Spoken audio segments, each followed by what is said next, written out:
하나님 말씀 보겠습니다. 마가복음 9장 2절부터 8절 말씀입니다. 마가복음 9장 2절부터 8절 말씀까지 교독하겠습니다. 엿새 후에 예수께서 베드로와 야고보와 요한을 데리시고 따로 높은 산에 올라가셨더니 그들 앞에서 변형되사 그러시고 광채가 나며 세상에서 살아다니다가 그렇게 얘기할 수 없을 만큼 배우게 이르셨다. 이에 엘리야가 모세와 함께 그들에게 나타나 예수와 더불어 말하기를 베드로와 예수께서 말하기를 우리가 여기 있는 것이 좋사오니 우리가 주막셋을 줄 때 하나님 주를 위하여 하나님 모세를 위하여 하나님 엘리야를 위하여 사하니 이는 그들이 몹시 무서워함으로 그가 무슨 말을 할지 알지 못함이더라.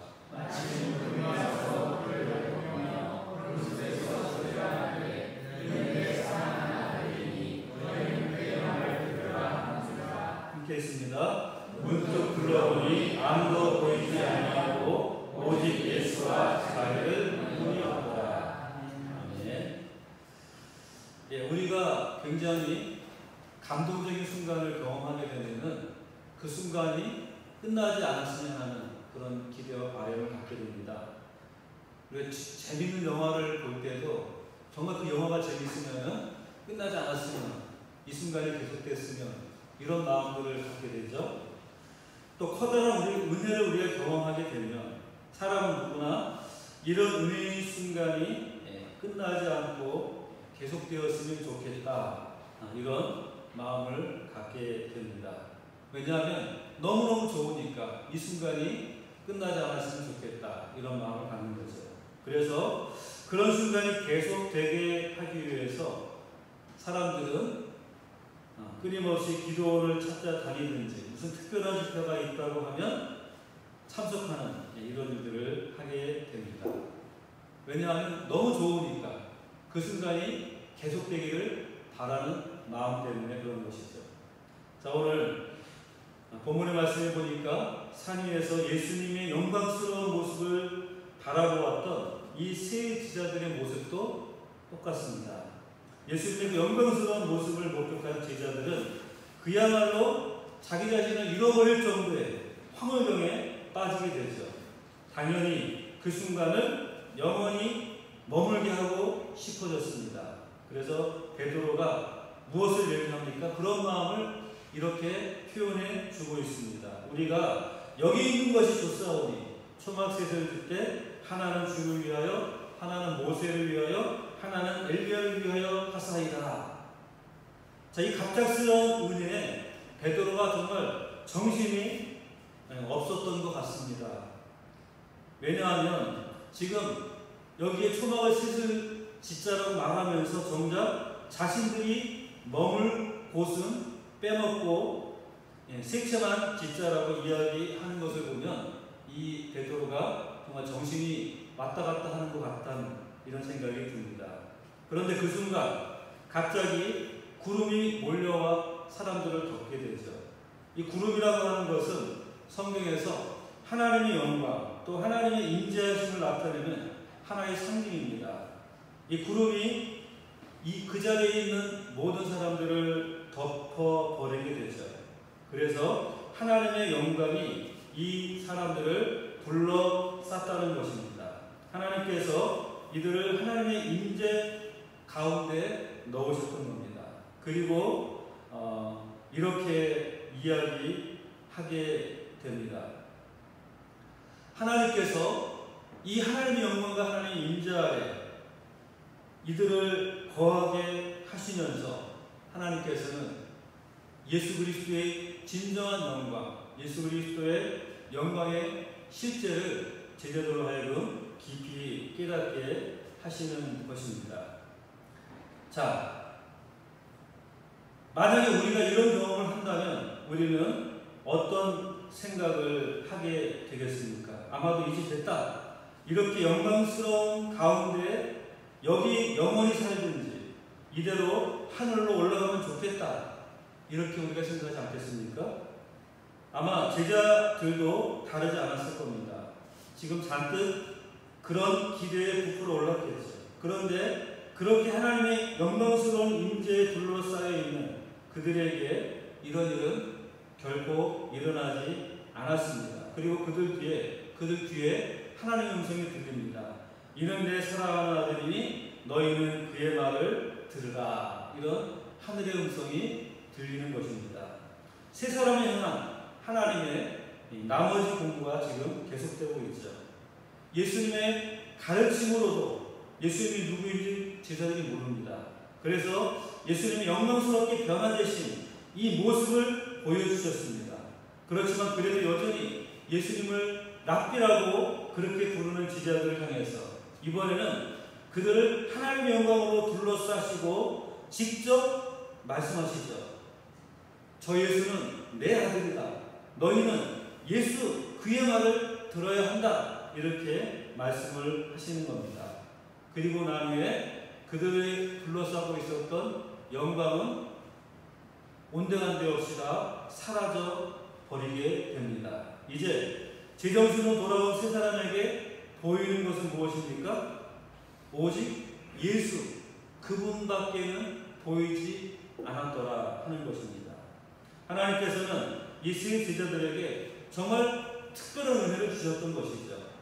특별히 무디고 고집센 사람들이었기 때문에 또 너무나 심하게 바리새인과 헤롯의 누룩에 물들어 있었기 때문이기도 했지만 그래도 하나님께서는 이 세 사람에게 그 누구도 경험할 수 없었던 엄청난 하나님의 영광을 보여주신 것입니다. 찬란한 빛을 비추시고 영광 가운데 계신 예수님을 보았던 것입니다. 그 예수님이 모세와 엘리야와 함께 이야기를 나누는 것도 보았습니다. 뿐만 아니죠. 직접 하나님의 영광스러운 임재 가운데에서 그들은 하나님의 음성을 듣기도 했던 것입니다. 하나님께서는 이들에게 허락하신 그것은 하늘 영광에 대한 놀라운 경험이었던 것이죠. 이 땅에서는 결코 맛볼 수 없었던 하늘의 영광의 놀라움을 그들은 맛보았던 것입니다. 이 세 사람은 이 하늘 영광을 보기도 하고 직접 경험한 유일한 사람이라고도 말할 수 있을 것입니다. 하늘 영광을 맛보는 이 은혜를 누리는 것은 어쩌면 인간이 이 땅에서 경험할 수 있는 가장 기쁘고 황홀한 그런 경험이 되는 것입니다. 그러다 보니까 이 은혜 자체는 더할 나위 없이 좋지만 이 은혜를 경험하게 되면 거기에 집착하게 되고 거기에 매달려서 그것만 생각하고 거기에 머물러 살게 되기가 참 쉽습니다. 자, 지금 이것이 제자들이 가지고 있었던 위험이죠. 그 산 위에서 예수 그리스도의 영광과 하나님의 영광과 거룩한 임재를 체험한 그들의 눈에는 다른 것들은 아예 보이지 않았던 것입니다. 오직 그것만 그들의 마음을 사로잡았고 그 마음속에는 이 하나님의 영광 외에는 아무것도 생각나지 않았던 것입니다. 그러다 보니까 여기에 매여서 다른 그 어떠한 것도 생각하지 못하는 이런 위험에 빠지게 되는 것이죠.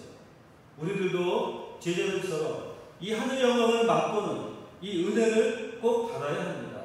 저는 우리 모두가 다 하나님의 영광을 체험할 수 있기를 간절히 소원합니다.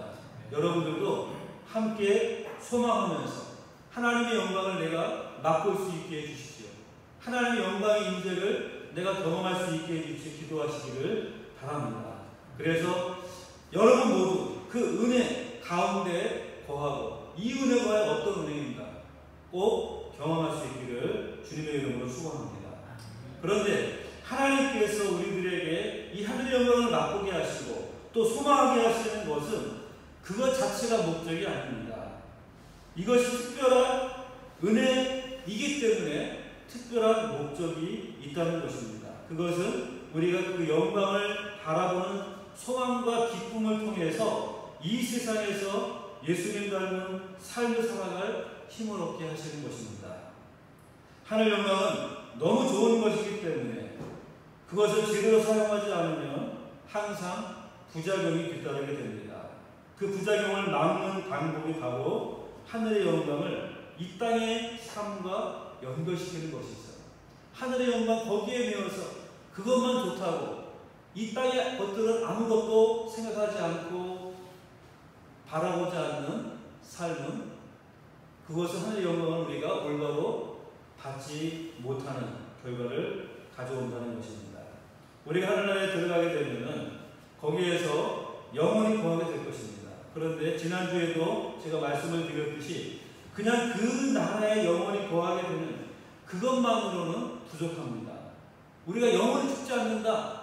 그것만으로는 부족하지 않겠습니까? 그 나라에 영원히 거하게 되는 그것 가지고는 우리가 하나님의 나라에 들어가는 의미가 그렇게 중요하다고 말할 수 없는 것입니다. 그 나라에 들어가서 영원히 거하면서 영원히 살면서 하나님의 영광을 누리고 하나님의 영광 가운데 우리가 거할 수 있어야 하는 것입니다. 그 영광스러운 나라에서 하나님의 영광 없이 지낸다. 그것은 우리가 영원히 죽지 않지만 그러나 죽지 않을 뿐이지 아무런 인생의 기쁨이 없이 사는 것과 다를 바가 없을 것입니다. 그렇다면 우리가 하늘나라에서 누리게 될 그 영광은 무엇으로 결정되겠습니까? 우리가 하늘나라에서 누릴 그 영광은 어떻게 우리가 얻을 수 있겠습니까? 그것은 바로 우리가 이 땅에서 믿음을 가지고 살아가는 우리의 삶을 통해서 결정된다는 것입니다. 이것은 정말 당연한 이야기죠. 하늘나라를 빼면 이 땅 밖에 남지 않습니다. 그래서 제가 깨달은 것이 바로 이것입니다. 하나님께서 우리를 하여금 이 땅에 살게 하시는 얼마 되지 않는 세월, 불과 100년도 안 되는 이 시간은 하늘나라에서 누릴 영원한 영광을 준비하라고 주신 기회라는 것입니다. 하늘나라의 영광에 대한 소망은 이 땅에서의 우리의 삶의 참된 의미가 무엇인지를 깨닫게 해주는 것입니다. 그래서 우리의 삶을 대하는 자세와 마음을 완전히 달라지게 만들어 주는 것입니다. 우리가 사는 이 땅에서의 삶의 의미가 무엇입니까? 그것은 바로 이 땅에서의 삶을 통해서 하나님의 영광에 우리가 얼마나 거하게 될지가 결정된다는 것입니다. 그러니까 이 땅에서의 삶도 당연히 중요하다는 것입니다. 그냥 세워라 가라, 난 하늘나라만 가면 된다, 이것이 아닙니다. 이 땅에서 우리가 어떻게 사느냐에 따라서 우리가 장차 누릴 영원한 영광도 결정된다고 한다면 우리 이 땅의 삶이 얼마나 중요하겠습니까? 어떻게 사는 것이 얼마나 중요하겠습니까? 오늘날 성도들이 이 땅에서의 자기 인생의 참된 가치와 의미를 잘 모르고 살아가는 이유가 있습니다. 그것은 그들에게 이 하늘나라가 하나님의 나라의 그 영광이 분명하지 않기 때문입니다. 그 나라의 영광을 모르는 것이죠. 그래서는 분명히 말할 수 있습니다. 성도들의 마음 가운데 하늘의 영광을 맛보아 아는 이 은혜가 부어진다면 분명히 이 땅에서 우리의 삶도 달라지게 될 것이다 라고 하는 것입니다. 무엇보다도 하늘나라를 위해서 이 땅 위에서의 삶을 투자하게 될 것입니다. 그래서 최선을 다해서 하나님의 뜻을 따라 하나님의 영광을 위해서 살아가려고 애쓰게 될 것입니다. 그러면서 이전에는 누리지 못했던 소망과 기쁨 가운데 확신에 넘치는 삶을 살게 될 것입니다. 그냥 예수님을 흉내내며 살라고 한다면, 자기를 부인하고 자기 십자가를 지고 예수님을 따르려고 한다면 이것이 아무리 가치 있는 일이라고 할지라도 굉장히 지기 어려운 짐이 될 수밖에 없습니다. 그러나 그것이 하나님의 영광을 얻기 위해서 꼭 필요한 과정이다라는 것을 우리가 알고 또 그 하나님의 영광이 얼마나 좋은 것인가 하는 것을 안다면 이야기가 달라지겠죠. 쉽지는 않겠지만 훨씬 더 쉽게 지워갈 수 있는 짐이 될 것입니다. 그래서 하나님께서는 새 제자들에게 하나님의 영광과 하늘에서 누리게 될 그 영광을 미리 맛보게 해주신 겁니다. 이렇게 영광스럽고 찬란하고 놀라운 것이 있다. 그러므로 너희는 이 땅에서 이 영광을 바라보면서 이 영광을 이루기 위해서 살아가도록 하시기 위해서 이 영광을 경험하게 해 주신 것입니다. 하나님께서는 하늘의 영광을 맛보게 해 주시는 것은 땅에서의 삶을 올바로 살도록 하기 위해서인 것입니다. 이것이 바로 하나님의 영광을 우리가 경험하는 목적인 것이죠. 우리가 하나님의 영광을 경험하는 이유는 그걸 통하여서 우리의 소망이 되고 그래서 이 땅에서 우리가 그 영광을 위해서 살아가도록 하기 위한 목적인 것입니다. 땅에서의 삶을 온전하게 살아야 하늘의 영광을 누릴 수 있는 것입니다. 결코 이 땅에서의 삶 따로 하늘 영광 따로가 아니라는 얘기죠. 하늘과 땅은 이렇게 서로 긴밀하게 연결되어 있는 것입니다. 하늘 영광의 소망은 이 땅에서의 의미 없는 삶을 영원히 가치 있는 곳으로 만들어 주는 것이죠. 이 땅에서의 삶은 하늘에서의 영원한 삶을 영광스럽게 만들어 주는 것입니다. 그러니까 이 땅에 살아가는 것이 얼마나 중요하겠습니까? 우리는 이 사실을 항상 기억해야지 합니다. 우리가 어떤 곳을 향해서 가려고 할 때 목적지만 안다고 갈 수 있는 것이 아니죠. 거기까지 가는 길을 알아야 합니다. 마찬가지입니다. 하늘 영광이 아무리 우리가 도착해야 될 마지막 목적지라고 할지라도 우리는 이 땅에서 어떻게 하면 그 하늘 영광을 향해서 갈 수 있을지 그 길도 우리는 알아야 합니다. 하나님 얼마나 은혜로운 분이신지 너희들은 이 땅에서 하늘 영광을 위해서 살아야 한다 이렇게 말씀하시고 나서 그런데 나머지는 너희가 알아서 해라 이렇게 말씀하지 않습니다. 정말 감사하게도 오늘 본문 가운데 그 하늘 영광을 누리는 삶의 길을 제시해 주고 있는 것입니다. 하나님께서는 제자들을 하나님의 영광 가운데 놓으시고 이렇게 말씀하시죠. 이는 내 사랑하는 아들이니 너희는 그의 말을 들으라. 이 음성이 하나님의 영광을 직접 맛보고 있는 그들에게 들려줬다는 것이 아주 중요합니다. 우리들 또한 하늘나라에 대한 소망을 가슴에 품고 살아야 하는 사람들이라고 한다면 이 음성은 우리들에게도 똑같이 중요한 음성이기 때문입니다. 하나님께서 제자들에게 요구하신 것은 예수님의 말씀을 들으라는 겁니다. 너희는 그의 말을 들으라. 예수님의 말씀을 들으라는 것입니다. 그분의 말씀에 귀를 기울이라는 것이고 그분의 말씀에 믿고 순종하라는 것이죠. 우리는 여기에서 신앙에 있어서 가장 기초적이면서 중요한 것이 무엇인지를 분명히 알게 됩니다. 그것은 바로 예수님의 말씀에 귀 기울이는 겁니다. 예수님의 말씀에 순종하는 것입니다. 그것은 우리가 듣고 잊어버리는 것이 아니라 그 말씀을 듣고 순종하고 행하는 삶을 살라는 것이죠. 이것은 예수님이 하나님의 아들이심을 믿는 믿음 가운데에서 예수님의 말씀을 분명히 너희가 귀 기울여 들으라는 말씀인 것입니다. 오늘날 많은 성도들 가운데에서 방향 없는 그런 신앙생활을 합니다. 열심히 믿기는 하는데 어디로 가야 되는지 또 다시 자기가 어디로 가고 있는지도 모르면서 그저 열심을 내는 사람들이 있습니다. 그 이유는 가장 우선되어야 하고 항상 잊지 말아야 될 한 가지를 잊어버리고 있는 것이기 때문에 그렇습니다. 그것은 바로 예수님 말씀을 듣는 것이죠. 예수님의 말씀 가운데 우리 믿음의 목적이 있는 것입니다. 그리고 예수님의 말씀 가운데 그 목적을 향해 가야 할 길이 제시되어 있는 것입니다. 그런데 이 말씀에 귀를 기울이지 않으니까 엉뚱한 곳으로 자꾸만 가는 겁니다. 열심은 있는데 그 열심이 올바른 길로 인도하지 못하고 엉뚱한 곳으로 자꾸만 가게 만드는 것입니다. 오늘날 세속으로 그렇게 말씀 읽는 그 교회의 문제도 따지고 보면 무엇입니까? 예수님의 말씀에 귀 기울이지 않는 것이잖아요.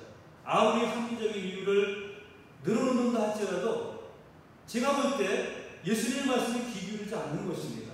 넓은 길로만 가려고 하는 것이고 좁은 길로 가라는 주님의 말씀에 귀 기울이지 않는 것이죠.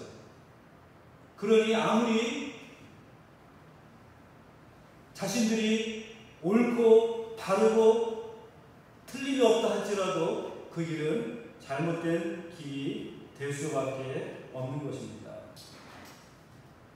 잘못된 방향으로 자꾸만 가는데 열심을 가지고 가지만 그러나 주님의 음성 말씀을 듣지 않고 그 길을 걸어가는 이런 어리석은 사람과 다를 바가 없는 것입니다. 하늘 영광에 대한 소망이 크면 클수록 그 사람에게는 말씀이 반드시 필요합니다.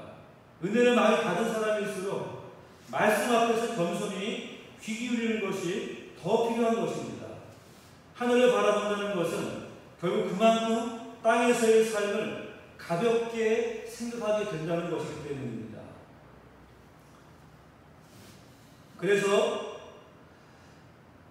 땅에서의 자신의 삶에 대해서 무책임해지기가 쉽기 때문에 그렇죠.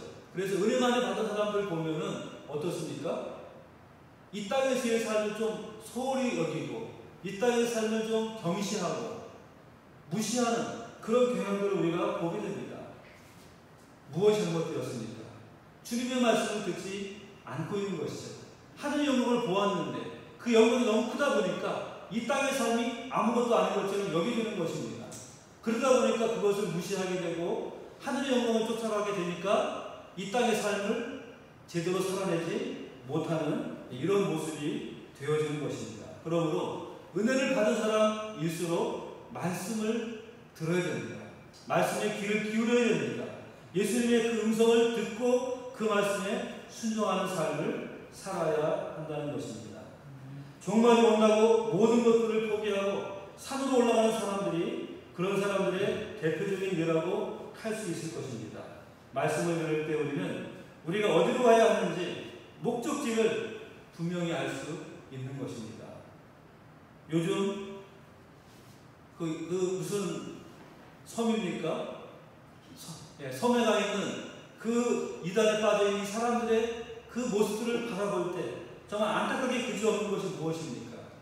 그들이 이 땅에서의 삶을 전혀 생각하지 아니하고 그냥 하늘나라, 하늘의 영광 그것만 그들은 바라보고 목적하며 살아가게 되니까 결국 이 땅의 삶을 아무런 의미 없는 삶, 가치 없는 삶으로 그렇게 여기게 된다라고 하는 것입니다.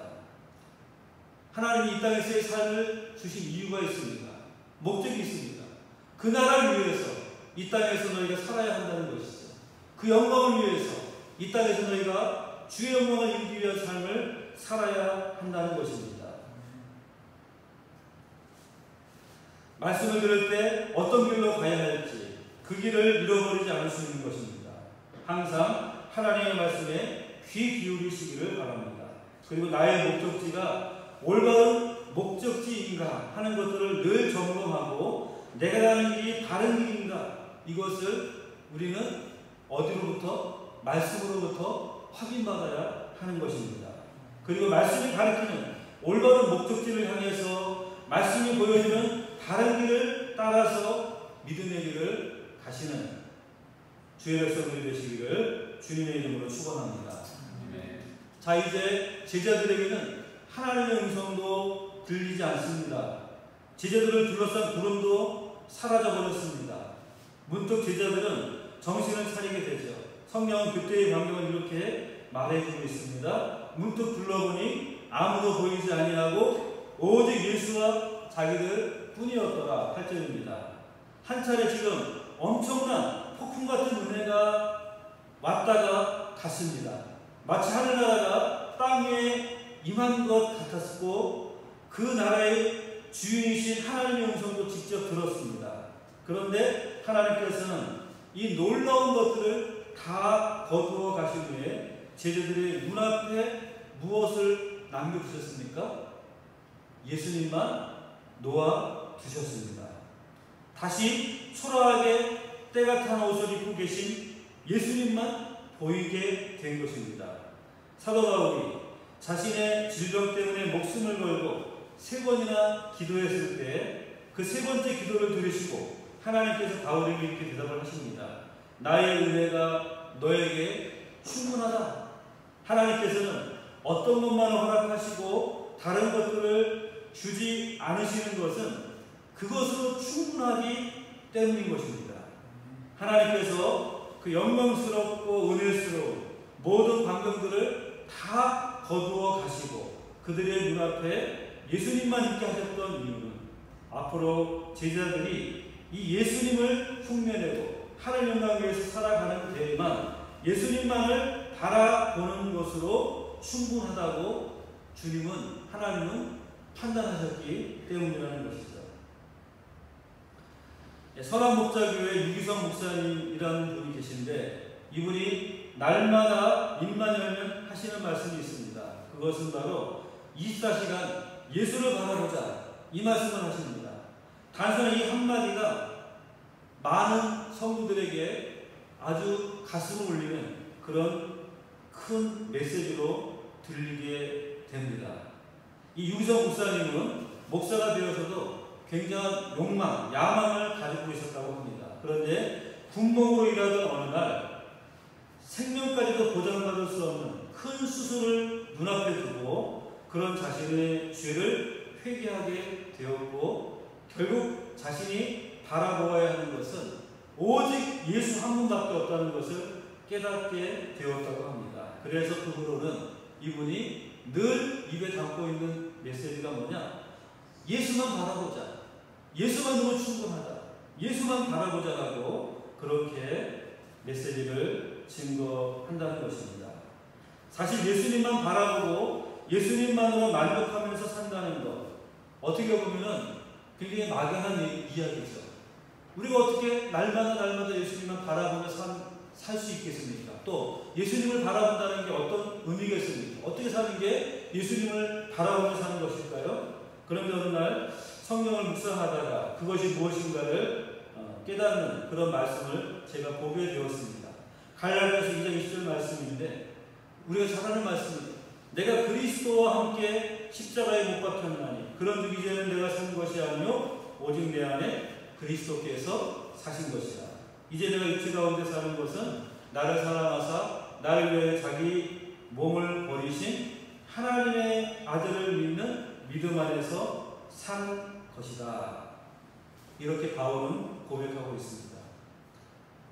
나는 이제 죽었고 십자가에 못 박혔고 이제 내가 사는 것이 아니라 내 안에 그리스도께서 사는 것이다. 이제 내가 육체 가운데 사는 것 그것은 바로 예수 그리스도를 믿는 하나님의 아들을 믿는 이 믿음 안에 사는 것이다라고 그렇게 고백하고 있습니다. 그렇게 살아가는 것 바로 그것이 예수를 바라보는 삶입니다.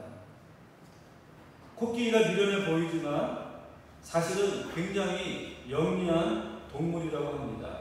그래서 코끼리가 다리를 건너갈 때 항상 먼저 한쪽 다리를 그 다리에 올려놓고 힘껏 쿵쿵거려 본다고 합니다. 얼마나 튼튼한가를 확인한 다음에 그 다리를 건넌다는 것이죠. 이것은 코끼리에게 이 다리의 안전을 평가하는 나름대로의 기준이 있다는 이야기입니다. 그만큼 이 코끼리는 지혜로운 동물이라는 얘기죠. 우리도 마찬가지입니다. 우리도 어떤 부분에서든지 우리에게 만족을 주는 대상만을 믿고 신뢰하게 되어 있습니다. 그래서 우리가 예수님을 믿는 믿음으로 살아간다는 것은 결국 우리가 예수님만으로 만족하면서 살아간다는 그런 뜻인 것이죠. 예수님만으로 우리가 만족할 수 있는 삶, 그것이 바로 주님만을 바라보는 삶입니다.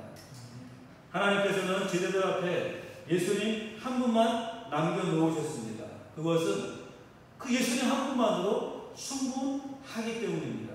비록 그때는 깨닫지 못하였지만 앞으로는 깨닫고 그 길을 갈 것을 생각하시고 그렇게 하신 것입니다. 사랑하는 여러분, 우리가 예수를 믿고 살아가는데 뭐 대단하고 엄청난 것들이 필요한 것이 아닙니다. 우리에게 필요한 것, 그것은 그저 믿음 안에서 나의 삶과 하나님께서 나에게 맡기신 일들에 최선을 다하면 나머지는 예수님께서 알아서 채워주시고 책임져 주신다는 이 믿음만 있으면 충분한 것입니다. 그리고 그런 믿음이 있으면 정말로 그런 충분하고 만족스러운 삶을 살게 된다는 것입니다. 예수님을 믿는 믿음 안에서 걱정도 근심도 불안도 불평도 사라지는 삶을 살게 되는 것입니다. 그리고 그 힘으로 우리는 훨씬 더 쉽게 자기를 부인하고 자기 십자가를 지고 예수 그리스도를 좇는 그런 삶을 살아갈 수 있게 되는 것입니다.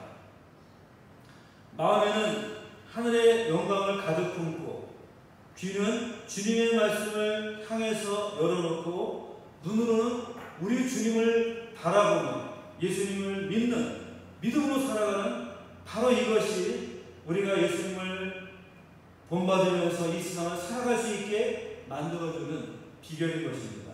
그래서 이것이 우리의 구원을 최고로 영광스럽게 만들어주는 비결이기도 한 것입니다. 이제 이렇게 살아가시는 우리 모든 성도님들 다 되시기를 주님의 이름으로 축원합니다. 예수님은 족하다는 이 믿음, 예수님이 나를 위한 모든 것이 되어주신다는 이 믿음 가지고 살아가시길 바랍니다. 그러면 이 땅에서의 삶도 만족하고 든든해질 것입니다.